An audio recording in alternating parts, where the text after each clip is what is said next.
Kipas tak kena anak pun. Tak boleh ke situ pula. Boleh pusing-pusing. Anak panas yang malam ni. Tak tahu pasal apa. Anak daripada luar tadi ni.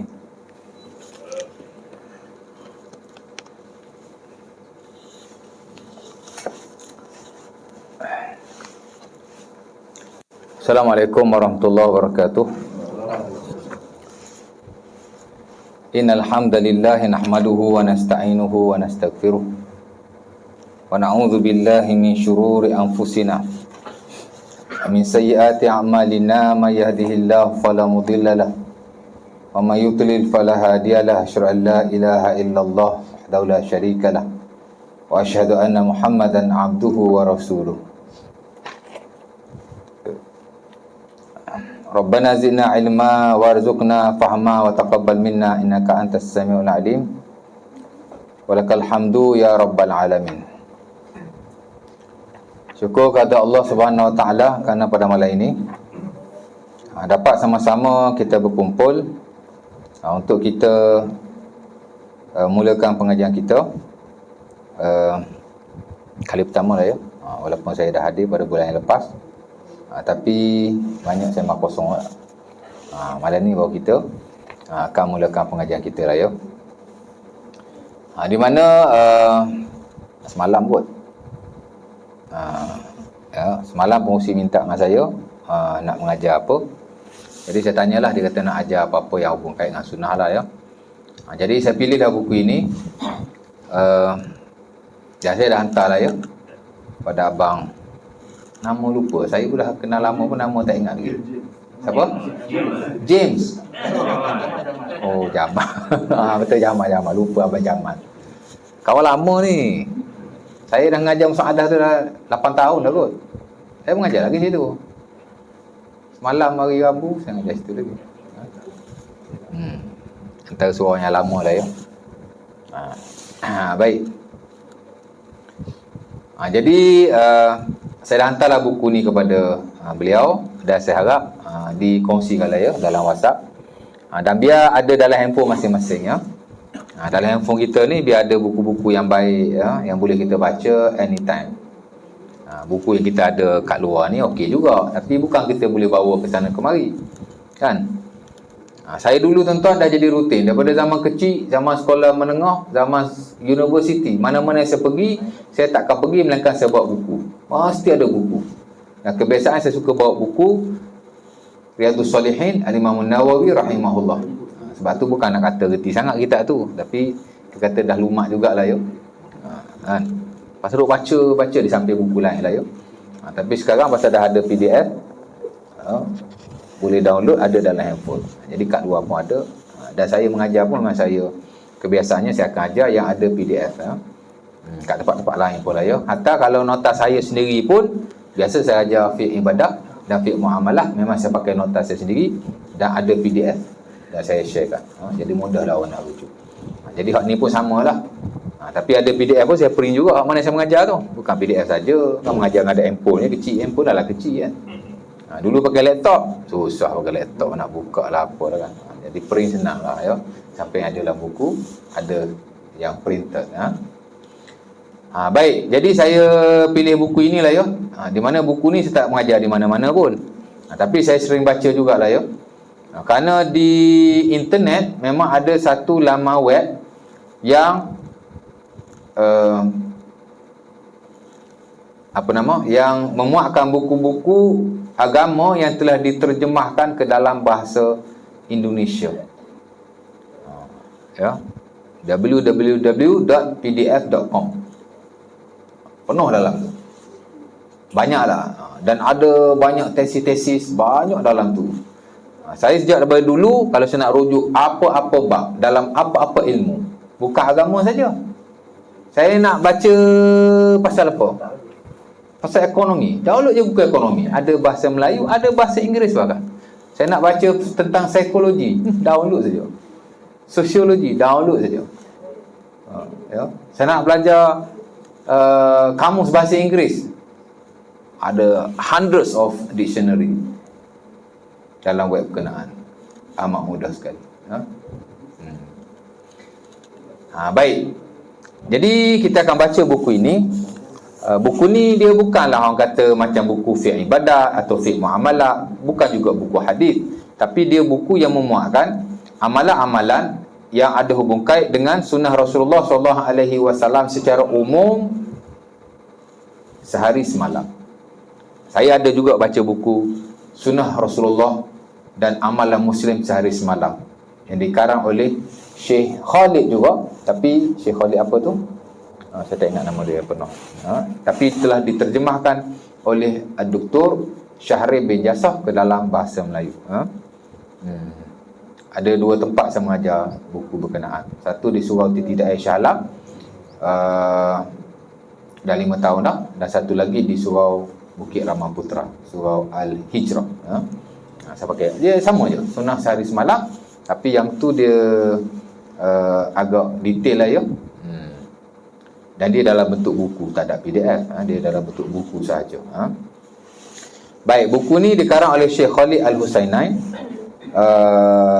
Tajuknya lebih daripada 1000 amalan sunnah Rasulullah SAW sehari semalam, merujuk kepada ibadah, doa-doa dan zikir ya. Dan juga beberapa amalan ringkas berkait dengan muamalah ataupun perhubungan kita sesama manusia. Ada jugalah sikit ya. Jadi saya kira buku yang ringkas tapi amat baik untuk kita belajar. Simple-simple saja, dia tak adalah berat sangat buku ni. Orang kata apa? Santai janji sampai. Oh, bagus perkataan, saya suka perkataan santai janji sampai ya. Jadi itulah ya muka hadapannya. Ni cetakan siapa ni? Pustaka Imam Syafi'i. Ini Indonesia ya. Bahasa Indonesia, tapi Indonesia yang tak ada pekat sangat. Dia macam bahasa Melayu je, bahasa Indonesia, bahasa Malaysia sama je. Cuma ada beberapa perkataan dia agak berbeza. Tapi secara akademiknya sama. Kita boleh baca buku Indonesia sebab dia tak beza sangat. Kita boleh faham lah ya. Okey, pertama ada kata-kata pengantar penerbit. Ya. Di mana penerbit memulakan buku ini dengan suatu bacaan yang serasa tuan-tuan sering dengar. 1X muka surat dia. Kita pergi one by one ya. Adalah handphone? Ada, bagus. Buka tengoklah ya.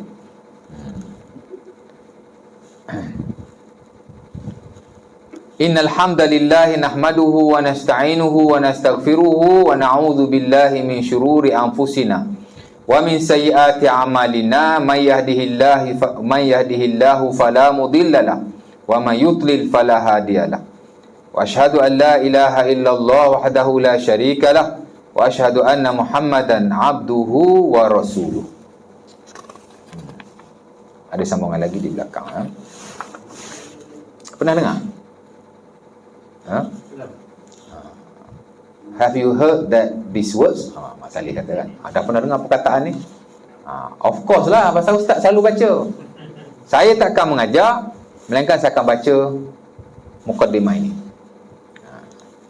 Kerana inilah mukaddimah yang terbaik sekali bila kita nak memulakan suatu ucapan. Dalam syarah ia dipanggil sebagai khutbatul hajah. Ya. Sebab itu orang yang belajar hadis, orang yang belajar fiqh, kebiasaannya lah dia akan memulakan dengan bacaan ini. Ya. Dia tak akan memulakan dengan bacaan yang lain. Tak kata salah. Tapi ini adalah permulaan yang diajar oleh Rasulullah SAW kepada para sahabatnya, dan mereka tidak akan memulakan satu ucapan melainkan mereka akan baca ucapan ini. Ya. Apa?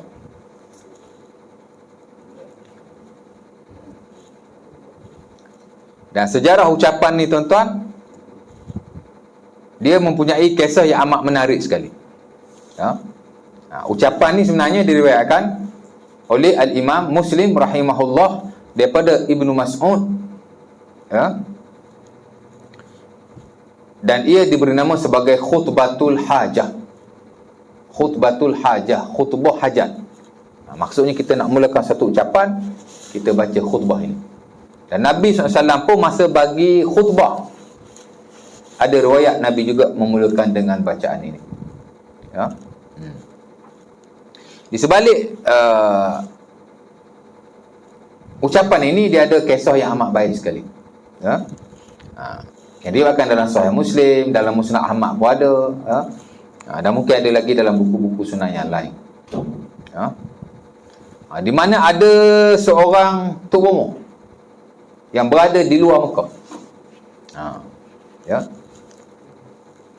Dia ni kira tok bomo hebat lah, ya. Bila dia dengar Rasulullah SAW, Nabi Muhammad gila, hilang akal, ya. Dia pun kata, tahu aku Muhammad ni orang cerdik, macam mana boleh jadi gila? Ya? Nabi Muhammad ni sebelum dia jadi Nabi, dia orang yang terhormat, kan? Dia orang yang cerdik, sehingga berlaku pertikaian di antara orang-orang Quraisy dan selain mereka pada waktu itu nak letak Hajarul Aswad di mana. Bala, aku nak letak, kau nak letak, kan? Akhirnya Nabi memperdamaikan mereka, letak Hajarul Aswad di tengah-tengah, masing-masing pegang di hujung kain, bawa pergi letak. Okey. Adalah kisah itu. Jadi Nabi ni memang orang bijak lah, orang terhormat. Nabi SAW digelar sebagai Al-Amin, di mana kalau orang nak letak barangan, wadi'ah ni simpanan, kan? Tuan-tuan pergi di bank, tuan-tuan buka akaun, ada 2 akaun. Kalau akaun simpanan lah, saving account, satu dipanggil akaun simpanan konvensional, satu lagi dia panggil akaun simpanan syariah, nama dia wadi'ah. Tuan-tuan buka akaun mana? Konvensional lah Ustaz, ataupun syariah, mana-mana lah Ustaz. Jangan mana-mana. Tuan-tuan buka akaun konvensional yang non-Islamik, tuan-tuan akan terlibat dengan riba. Hari-hari kita semayang, tapi hari-hari kita duduk dengan riba.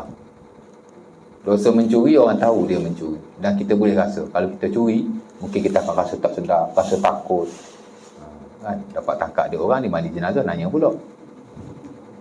Begitu dosa-dosa yang lain, kan? Kita mengumpat, lepas kita mengumpat rasa berdosa. Astagfirullahalazim, ya Allah, ampunkanlah orang yang aku umpat, ya Allah. Ya.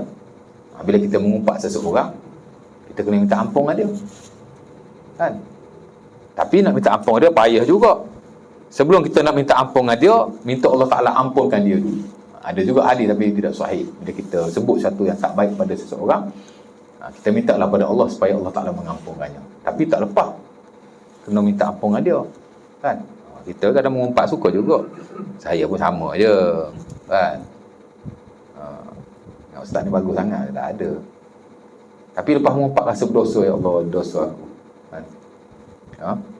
Sehingga bila kita semayang atau kita berdoa kepada Allah, kadang-kadang kita rasa tak perlu kita minta yang lain. Minta, ya Allah Ta'ala ampun dosa je, ya Allah ampunlah dosa aku, kan?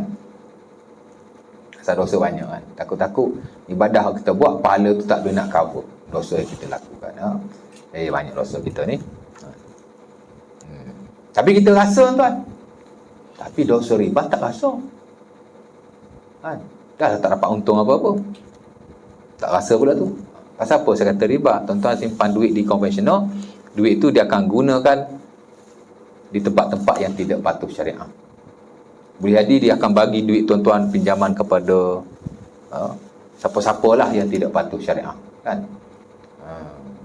Ada kilang arak nak pergi buat pinjaman di pusat perbankan berkenaan, dia pun bagilah pinjaman, duit tuan-tuan lah, dan dia ambil interest.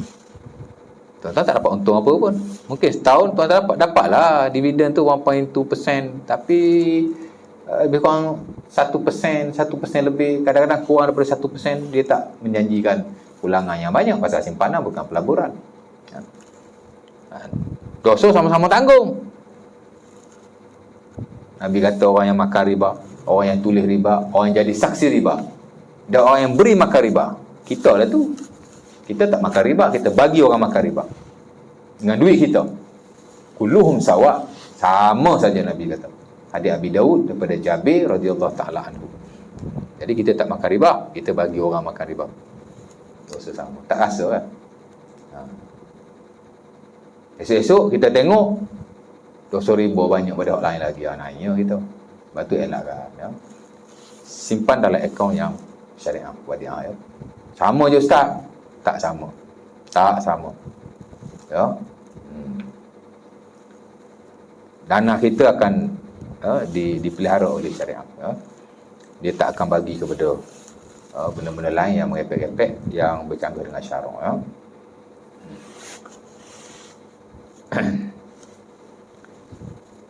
Jadi prinsip yang digunakan prinsip wadiah, mana simpanan. Nabi SAW dulu sebelum dia jadi Nabi, orang bagi dia jaga barang, wadiah dia panggil. Lepas tu dalam muamalah ada babul wadiah, muamalah klasik baik, muamalah semasa baik, semua ada bab wadiah. Wadiah ni makna simpanan. Satu akad di mana kita menyerahkan harta kita kepada seseorang untuk dia jaga dalam satu-satu tempoh tertentu. Saya nak balik kampung, motor nak tinggal kat rumah takut hilang, kan? Nak masuk dalam rumah tingkat 4 flat, suruh kawan jaga. Itu disebut sebagai wadiah, kan? Nabi macam tu lah. Bagi dia. Pasal orang kenal siapa Muhammad ni. Muhammad ni orang yang amanah, ya. Sebab tu mereka panggil Nabi Al-Amin. Dan Nabi SAW bila nak berhijrah, Nabi serahkan simpanan-simpanan orang Quraisy kepada Ali bin Abi Talib. Seumpama diriwayatkan Sunan Abi Daud, Ali kata, Nabi SAW menyerahkan simpanan kepadaku sehingga aku menyerahkan simpanan-simpanan itu kepada tuan-tuannya. Dan bila habis simpanan itu diserahkan kepada pemilik-pemiliknya, aku pun turut berhijrah ke Madinah untuk berjumpa dengan Rasulullah SAW. Mana Nabi macam tu, ya. Jadi Nabi orang hebat lah, kan? Sebab tu Tok Umum ni kata, Muhammad ni setahu aku manusia yang bagus. Macam mana boleh dia gila? Nabi tak gila, orang cakap dia gila, kan? Orang kata dia sesat.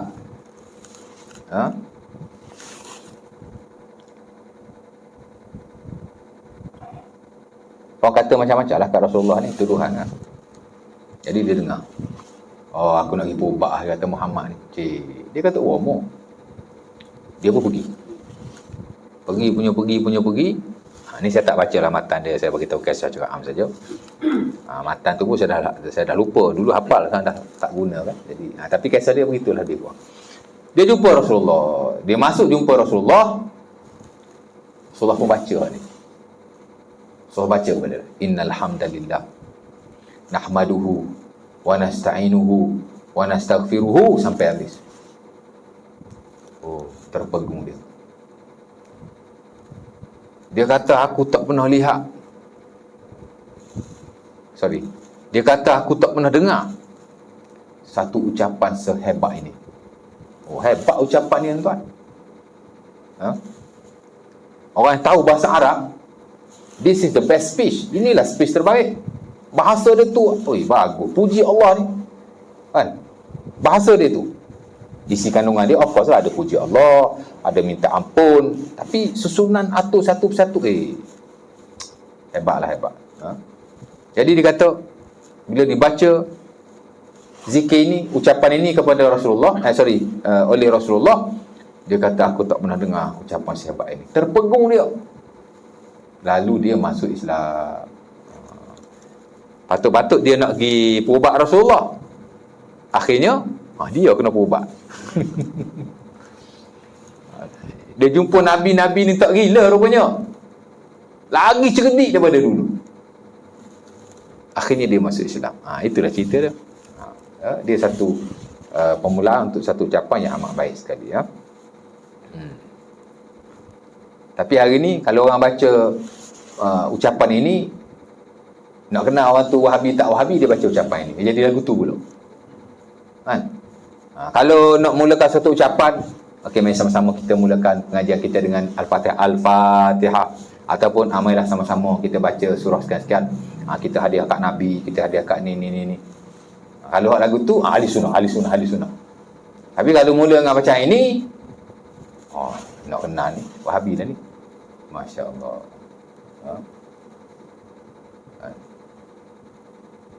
Boleh juga buka hak tu pun. Tapi this is the best. Ha? Ucapan Rasulullah sallallahu alaihi wasallam yang diajar kepada para sahabat. Dan sahabat serta salafus soleh memang memuda ucapan dengan kalam ini, ya.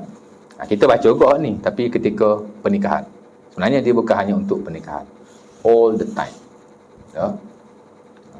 Saya, sahabat-sahabat saya yang mengajar, dan banyak tokoh-tokoh yang baca mukadimah ini. Dr. Zulkifli Al-Bakri, Dr. Mazhar of course lah, Dr. Rozaimi of course, dia mesti baca mukadimah ini, ya. Kerana dalam syarak, inilah mukadimah yang terbaik sekali, ya.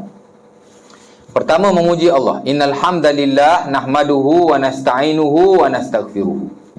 Oh, comel ayat dia. Nahmaduhu, nasta'inuhu, nastaghfiruhu. Ya. Kalam-kalam kenabian. Quran baik, hadis Nabi baik. Dia panggil the speech of the prophecy. Dia mempunyai nilai bukan sahaja kebahasaan yang tinggi, tapi keagamaan yang amat baik sekali. Di mana dalam dia mesti ada ciri-ciri mengagungkan Allah. Confirm.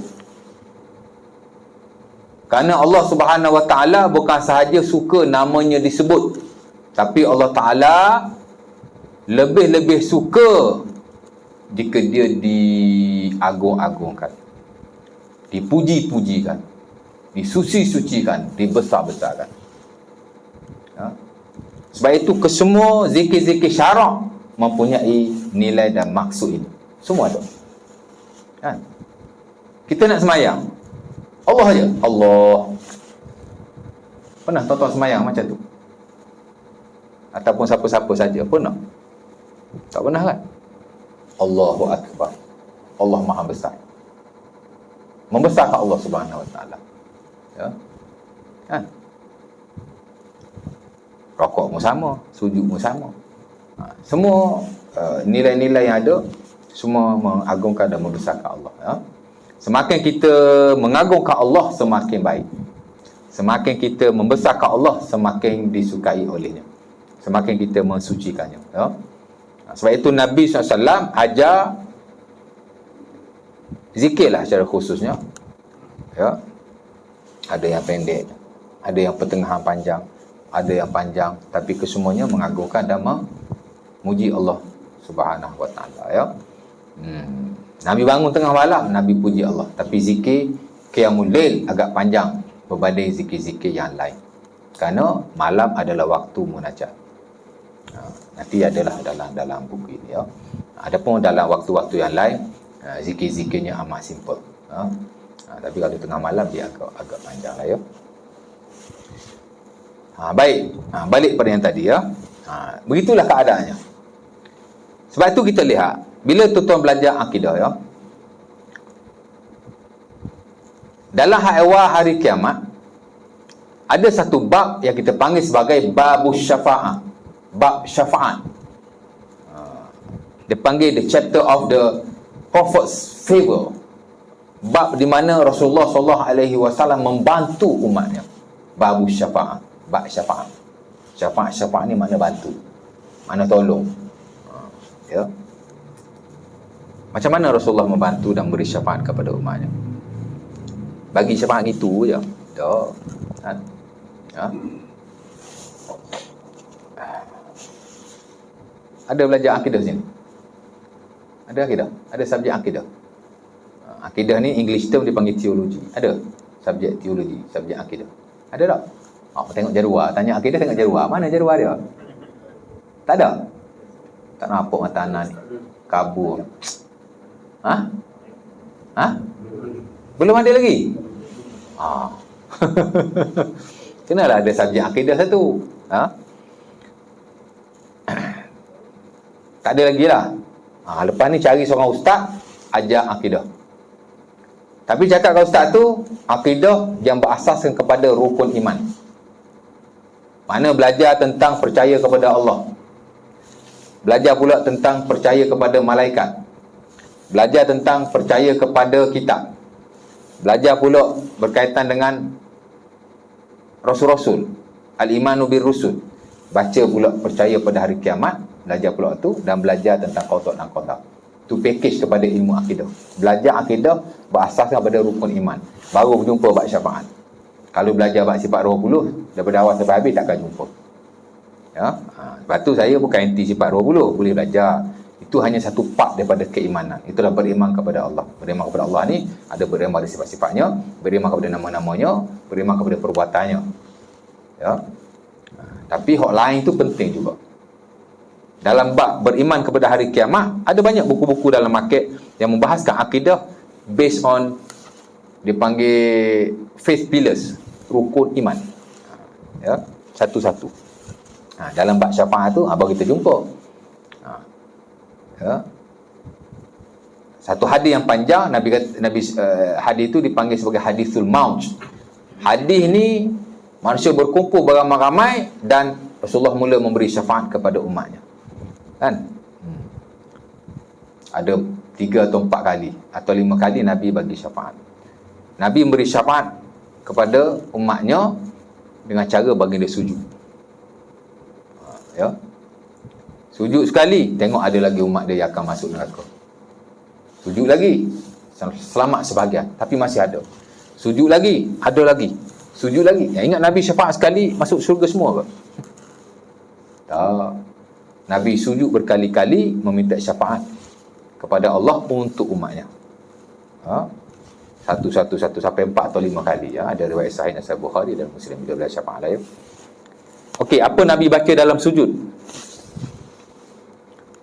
Nabi baca suatu bacaan memuji Allah. Nabi kata ahmiduhu bimahamid. Aku memuji Allah ketika sujud itu dengan kepujian. La yahmiduhul awwalun walal akhirun, yang tak pernah dipuji oleh orang terdahulu dan orang terkemudian. Wala yahdurunil yaum, aku pun tak tahu lagi apakah lafaz yang aku guna memuji Allah Ta'ala itu. Tapi kita tahu, Nabi cerita, itulah pujian yang paling agung sekali, tak pernah dipuji oleh sesiapa dan mana-mana makhluk. Tak pernah dipuji oleh orang terdahulu, tak pernah dipuji oleh orang terkemudian, tak pernah dipuji oleh malaikat, tak pernah dipuji oleh jin, dan tak pernah dipuji oleh manusia pun. Nabi pun tak ada orang puji, Nabi seorang je. Allah Ta'ala memberi kemuliaan kepada Rasulullah untuk memujinya dengan pujian yang tak pernah dipuji oleh sesiapa. Hebat puji Allah, tuan-tuan. Kan? Sebab itu ada hadis Nabi. Nabi kata afdalud doa alhamdulillah. Seafdal doa ialah sekadar kamu ucap alhamdulillah. Hadis Jabir dalam Sunan At-Tirmizi dengan sanad yang hasan. Hadis sahih lah tu. Kan? Sebab tu kata ulama kita, umpama Al-Imam Ibn Taymiyah rahimahullah, boleh sebut Ibn Taymiyah? Biasa tuan-tuan tak tahu, tak berapa ni sangat kan.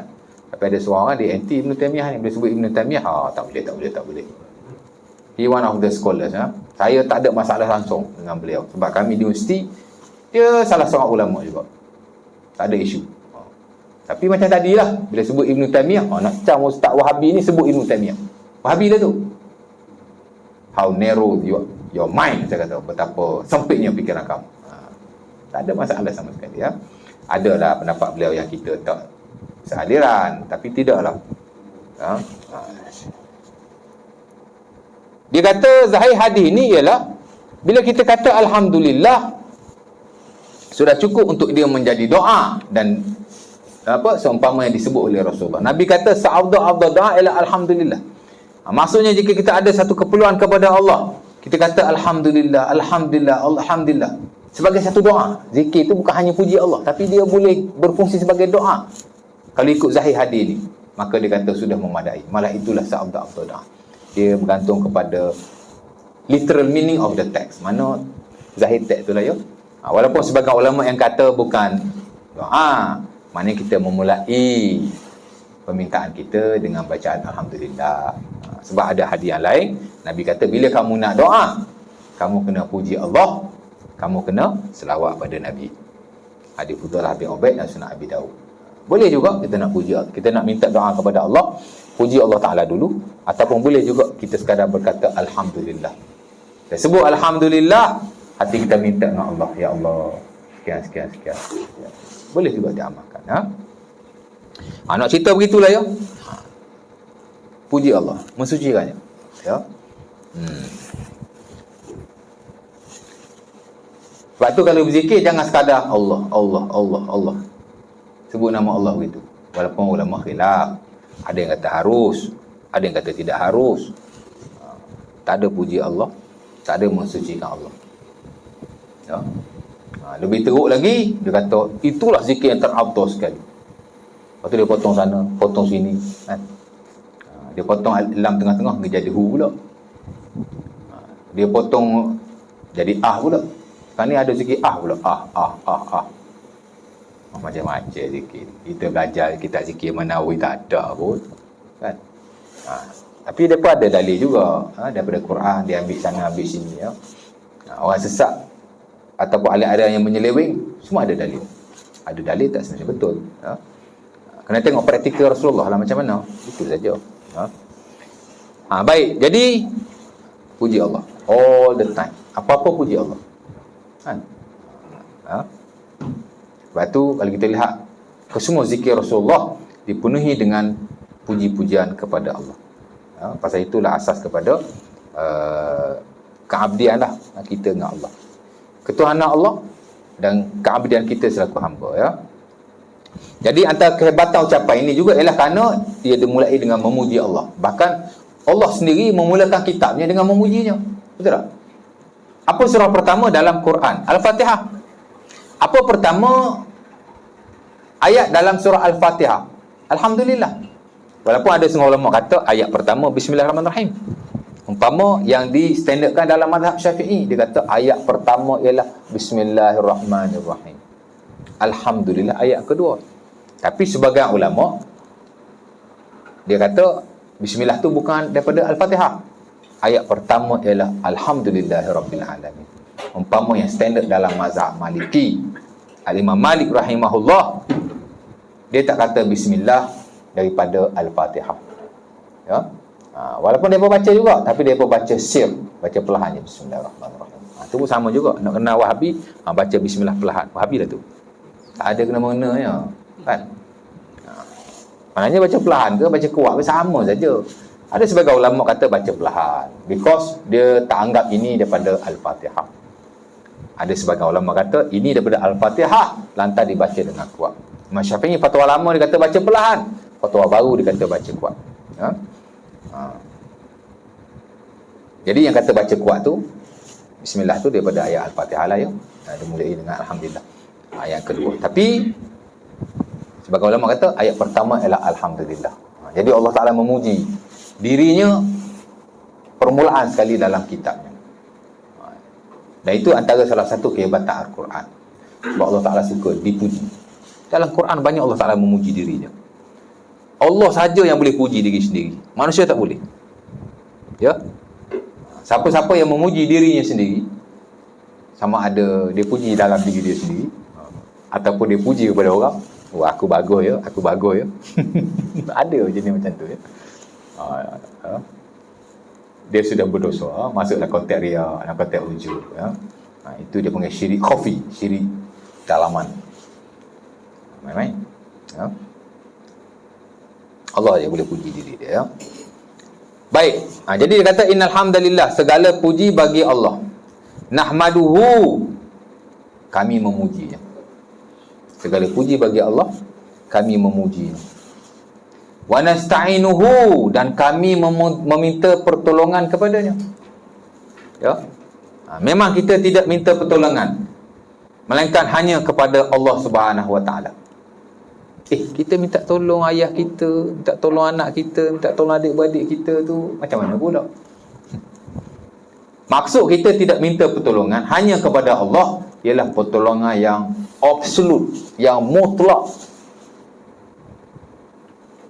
Adapun pertolongan kita sesama manusia, itu pertolongan dalam konteks-konteks keduniaan yang memang kita digalakkan di atas perintah Allah Ta'ala sendiri,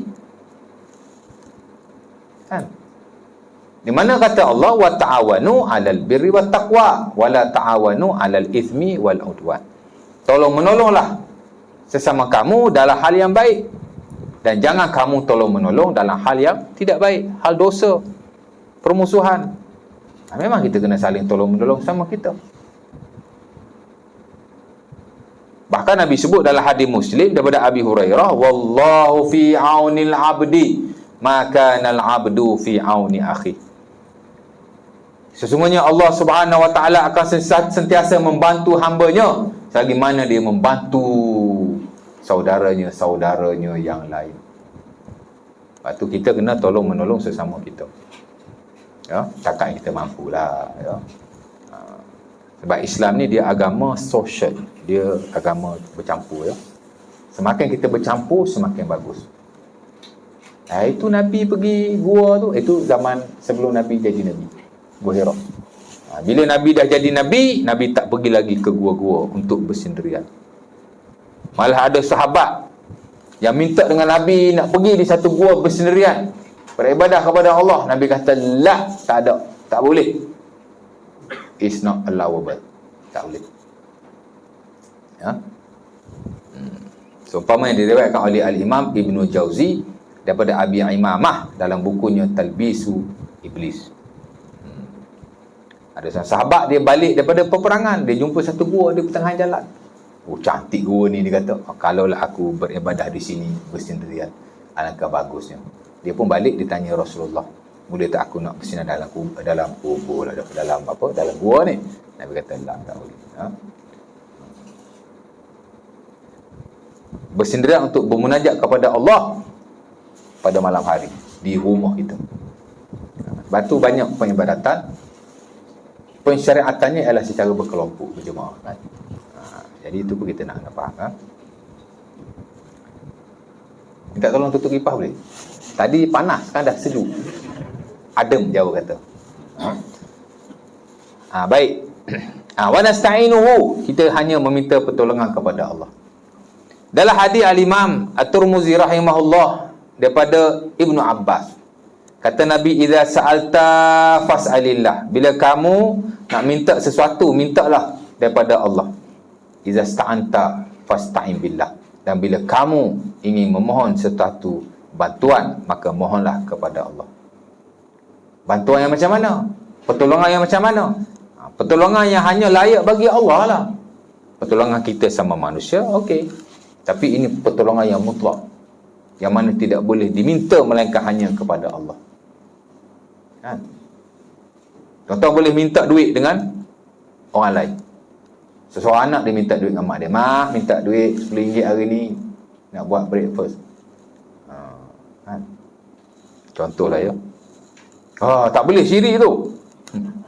Minta duit dengan mak nak pergi makan, syirik tak mana, kan? Boleh minta duit dengan mak kita, tapi tak boleh minta rezeki dengan mak kita.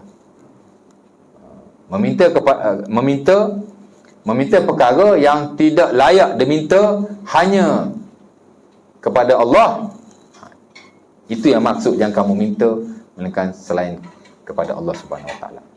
Minta rezeki tak boleh, Allah saja yang boleh bagi rezeki. Ya. Kita boleh minta doktor ubati kita, itu tolong menolong atau minta bantuan dalam konteks keduniaan sesama manusia, dalam konteks wa ta'awanu 'alal birri wat taqwa tadi. Tapi kita tak boleh minta doktor sembuhkan kita. Doktor boleh ubati kita, bagi ubat, kan? Bagi apa-apa yang dia bagilah, ya. Bagi vaksin. Ni dah kena third dose lah. Stand by for the fourth one. Fourth dose, dose keempat.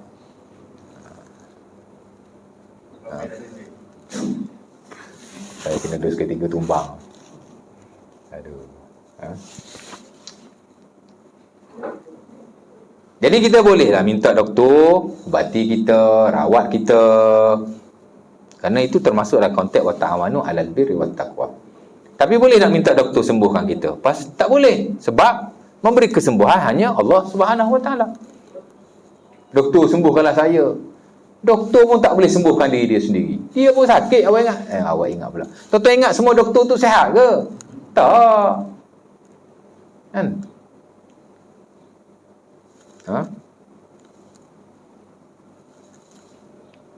Doktor hot famous kat Facebook tu nama apa? Dr. Nordin Darus ke Darus? Darus ke Darus? Nordin Darus kan? Tuan-tuan follow juga dia. Saya selalu tengok free-free kalau ada masa kan, memang saya follow dia pun. Dua malam lepas pun saya tengok ceramah dia. Makanan yang kalau kita makan dia jadi macam ubat, tapi tengok tak habis. Dia ceritalah. Dia banyak buat perkongsian yang baik. Dia doktor. Sejarah dia dulu pun dia kena kanser. Kalau doktor boleh menyembuhkan orang lain, doktor tak kena penyakit lah. Dan bukti yang lebih jelas ialah ramai yang pergi jumpa doktor, ramai yang sakit, tapi semua tidak sembuh. Kadang-kadang lagi jumpa doktor, lagi sakit. Sebab doktor tidak boleh beri kesembuhan. Jadi kita kena beza antara minta tolong yang dibenarkan dalam syarak, seumpama yang diperintahkan dan disuruh oleh Allah dalam Quran, yang disebut oleh Nabi, wallahu fi aunil abdi maka al abdu fi auni akhi. Kita disuruh bantu sama kita, tolong-menolong sama kita dengan pertolongan yang pertolongan yang tidak boleh dipanjatkan dan diminta melainkan hanya kepada Allah.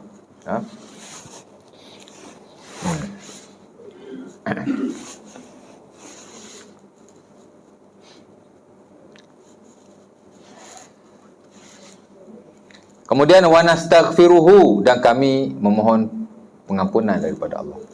Puji Allah dua kali, innal hamdalillah dengan nahmaduhu. Wa nasta'inuhu, minta tolong pada Allah. Memang kita hanya meminta pertolongan kepada Allah. Dalam kehidupan kita ni kita kena banyak minta tolong dengan Allah. Walaupun manusia kadang-kadang boleh tolong kita, tapi hakikatnya Allah yang membantu kita. Bukan manusia itu. Jadi apa-apa minta dengan Allah dulu. Dan jangan putus harapan lah. Saya sakit ustaz, macam-macam saya buat, bubat doa all the times, tapi tak sihat-sihat juga. Ni boleh mari surau ke sihat lah ni kan. Jangan putus harapan, sentiasa berdoa, kerana ia adalah ibadah. Dan Allah Ta'ala takkan mengecewakan kita, cuma belum masanya. Sebab itu Al-Imam Ibnu Atha'illah As-Sakandari dalam bukunya Al-Hikam, itu pun satu buku tasawuf yang bagus, buku Hikam Ibnu Atha'illah, hikmah-hikmah. Ada satu hikmahnya, dia kata janganlah kita berputus asa bila kita panjatkan doa kepada Allah atau meminta sesuatu daripadanya, dan kita rasa macam Allah Ta'ala tak memakbulkan permintaan kita. Kerana katanya, sebagaimana kamu meminta kepada Allah, Allah Ta'ala telah jamin akan kemustajaban. Memang dalam hadis-hadis Nabi, memang Nabi ada menyebut bahawa bila kita minta kepada Allah, memang Allah Ta'ala jamin kemustajaban. Cuma kadang-kadang Allah Ta'ala bagi terus, kadang-kadang Allah Ta'ala tak bagi. Allah Ta'ala bagi pada waktu yang lain. Kadang-kadang Allah Ta'ala tak bagi apa yang kita minta, Allah Ta'ala beri yang lain yang lebih baik.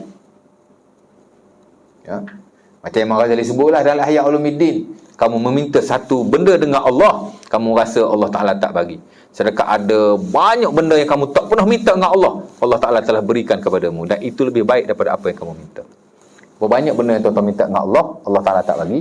Dengan hak tuan-tuan tak minta, Allah Ta'ala bagi. Saya rasa lebih banyak. Dah mati dah, nak suruh berhenti ke? Saya rasa lebih banyak lagi yang kita tak minta, Allah Ta'ala bagi. Bahkan itu lebih banyak lagi, bahkan lebih baik. Betul tak? Dah tak ada suara dah ni. Kejap suara tenggelam timbul ni, macam nak suruh berhenti ni. Tak apalah, perut saya pun dah lapar. Dah ada makanan tak? Nak kali standby makan ya. Kadang-kadang ustaz mari perut kosong tak makan. Saya makan tadi lepas Jumaat. Special. Ustaz ni tahu nak makan saja. Memang saya suka makan. Balik pada yang tadi nak tutup ni kat mana tadi? Jadi kata beliau, sesungguhnya Allah Ta'ala berikan kepada kamu apa yang dia pilih untukmu, bukan yang kamu pilih untuk dirimu sendiri. Sebab kadang-kadang apa yang kita pilih untuk diri kita tu belum tentu bagus, kan? Allah Ta'ala beri apa yang Allah Ta'ala pilih untuk kita. Ya. Dan Allah Ta'ala juga beri pada waktu yang dia nak, bukan pada waktu yang kamu nak. Boleh jadi kamu minta sekarang, kamu nak sekarang lah benda tu, tapi Allah Ta'ala beri pada waktu yang lain. Kerana Allah Ta'ala tahu bila masa waktu yang sesuai untuk diberikan suatu permintaan hamba. Jadi kita kena luas fikiran kita dalam hal ni. Jangan sekali-kali putus asa dengan Allah. Sebab itu antara kata-kata Nabi yang terakhir, seumpama kata Jabir, riwayat beliau dalam Sunan Abi Dawud, tak silap saya. Sunan Abi Dawud atau Sahih Bukhari, macam itulah ya, nanti kita tengok balik. Di mana katanya antara pesanan Rasulullah SAW yang terakhir ialah la yamutanna ahadukum illa wa huwa yuhsinu dhanna billah. Jangan kamu mati, jangan sekali-kali kamu mati, jangan sekali-kali kamu mati melainkan kamu baik sangka dengan Allah. Husnuzan billah. Baik sangka dengan Allah ni tak banyak diajar, didedahkan, hatta dikongsikan. Hatta dalam ilmu tasawuf dia tak fokus yang itu. Sedangkan baik sangka dengan Allah ialah antara pesanan Nabi yang terakhir. Jangan kamu mati, Nabi kata, melainkan kamu baik sangka dengan Allah. Yang saya sebut tadi, jangan putus asa dalam doa, itu termasuk dalam jangan baik sangka pada Allah lah. Jangan kita berputus asa. Bila kita putus asa, kita dah buruk sangka pada Allah tu. Jangan ingat kita hanya disuruh baik sangka dengan manusia, baik sangka dengan Allah. Ya. Awak.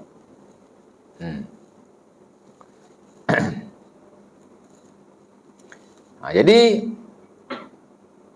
yang mana tadi? Dia puji Allah, dia minta pertolongan daripada Allah, dan akhirnya minta ampun daripada Allah. Wa nastaghfiruhu, minta ampun daripada Allah. Pasal tiga ni penting. Puji Allah, minta tolong dengan Allah, minta ampun daripada Allah. Dan Nabi SAW di hujung usianya memang dia banyak beristighfar kepada Allah Subhanahu Wa Taala. Bahkan itulah yang diperintah oleh Allah Subhanahu Wa Taala tak kala turunnya surah yang terakhir dalam Quran. Apa surah yang terakhir dalam Quran? Surah yang terawal tu tuan tahu, surah Al-Qalam, Iqra bismi rabbikal ladzi. Pasal kita kecil-kecil dah dengar sirah tu kan. Tapi surah terakhir tak tahu. Ulama tak sepakatlah dalam isu ini, tapi sebahagian daripada mereka mengatakan bahawa surah terakhir dalam Quran ialah surah Iza jaa nasrullahi wal fath, surah An-Nasr. Apa hujung ayat tu? Wa ra'aitan nasa yadkhuluna fi dinillahi afwaja fasabbih bihamdi rabbika wastaghfir innahu kana tawwaba. Allah Ta'ala suruh puji Allah, bertasbih, fasabbih bihamdi rabbika, bertasbihlah dengan kepujian Tuhanmu. Allah Ta'ala suruh puji. Allah Ta'ala suruh puji dia. Dan Allah Ta'ala suruh beristighfar, wastaghfirhu, beristighfarlah kepadanya. Itu antara perintah Allah yang terakhir. Kalau surah ini surah yang terakhir, itulah perintah yang terakhir, supaya kita beristighfar. Innahu kana tawwaba, kerana dia maha pengampun dan penerima, kerana dia maha penerima taubat, tawwaba. Maka kata Aisyah radhiyallahu taala anha dalam Sahih Muslim, Nabi mula membaca subhanakallahumma wa bihamdika Allahumma ighfirli. Seumpama diperintahkan oleh Allah, Nabi bertasbih kepada Allah dengan memujinya, dan Nabi meminta ampun kepada Allah. Di luar solat baik, dalam solat baik. Rukuk Nabi mula baca subhanakallahumma rabbana wa bihamdika Allahumma ighfirli. Sujud pun sama, Nabi banyak baca di hujung usianya, subhanakallahumma rabbana wa bihamdika Allahumma ighfirli. Oh, boleh baca juga Ustaz, bukan subhana rabbiyal a'la je. Sujud ni ada banyak bacaan. Subhana rabbiyal a'la hanya satu daripadanya. Rukuk pun banyak bacaan. Subhana rabbiyal azim hanya satu daripadanya. Kan? Jadi kita baca, kita zikir, kita tahu rupanya ada banyak zikir diriwayatkan. Tapi yang Nabi banyak baca end of his life, hujung usia baginda, ialah Subhanakallahumma rabbana wa bihamdika Allahumma ighfirli. Ya. Sehingga kata Aisyah, Nabi banyak sekali membacanya. Kerana Nabi yuksir ayyakul subhanakallahumma rabbana bihamdika Allahumma ighfirli. Nabi banyak sekali membaca zikir berkenaan, dan dalam riwayat lain dia kata di hujung usianya. Dan di luar semayang pun Nabi banyak beristighfar selepas baginda bertasbih kepada Allah. Jadi amat penting sekali memuji Allah, bergantung harap hanya pada Allah, dan sentiasa meminta ampun daripada Allah Subhanahu Wa Taala. Dan kelebihan orang yang sentiasa beristighfar, esok-esok dia akan terpegun apabila melihat buku amalannya. Ya. Dan itu disebut oleh Rasulullah SAW dalam hadis yang diriwayatkan oleh Imam Tirmizi daripada Abi Hurairah radhiyallahu taala anhu dengan katanya, ya, tuba lima wajada fi sahifatihi istighfaran katsira. Itu penutup amalan dia. Nabi kata, beruntunglah orang-orang yang esok-esok dia dapati dalam buku amalannya banyak sekali istighfarnya. Ya, jadi banyaklah kita beristighfar kepada Allah. Sebaik-baik istighfar ialah sayyidul istighfar. Ini the chief of istighfar, ketua istighfar, penghulu istighfar. Ya, seumpama diriwayatkan dalam Sahih Bukhari ataupun Muslim daripada Shaddad bin Aus. Ya, Allahumma anta rabbi la ilaha illa anta khalaqtani wa ana abduka wa ana ala ahdika wa wa'dika mastata' wa a'udzubika min syarri ma sana' abu laka bi ni'matika alayya wa abu bi dhanbi faghfir li fa innahu la yaghfiru dzunuba illa anta. Sehingga Nabi kata siapa-siapa yang baca pagi, dia mati sebelum petang, dia mati, dia akan masuk syurga. Kalau dia baca petang, dia mati malam, dia akan masuk syurga. Agak panjang lah ya? Tak panjang ya. Kalau tuan-tuan tak hafal, mungkin tuan-tuan boleh, ya, alah kat internet pun ada, tekan je penghulu istighfar, dia keluar, tekan kat image tu, dia keluar, print. Oh, tak boleh berguru dengan Google Ustaz. Ni bukan berguru dengan Google, berguru dengan Ustaz, cuma Ustaz bagi panduan. Nak print, ambillah Google, kan? Ya, Google ni kita tak berguru dengan Google, kita hanya mengambil manfaat Google tu. Apa yang baik daripadanya, sedut ambil lah. Itu saja, bukan makna kita berguru dengan Google, kan? Ataupun tuan-tuan boleh beli buku Zikir Pocket. Ya, ada banyaklah market Zikir Pocket. Ya. Baca, itu satu bacaan yang amat baik sekali. Ya. Habislah ya. Kemudian yang lain tu insya-Allah saya akan hurailah ya. Maksud kepada khutbah hajah. Kerana ucapan ini amat bagus sekali maksudnya. Dari sudut perhambaan. Jadi saya cuba terangkanlah kepada tuan-tuan ya. Oh, jadi saya nak kena hafal lah ucapan ni Ustaz. Kalau dapat hafal lagi bagus. Oh, saya bukan mengajar, bukan bagi ceramah kat mana-mana. Tak mana tahu kan, kau buat halaqah dengan ahli keluarga ke, baca yang ni mula-mula sekali kan.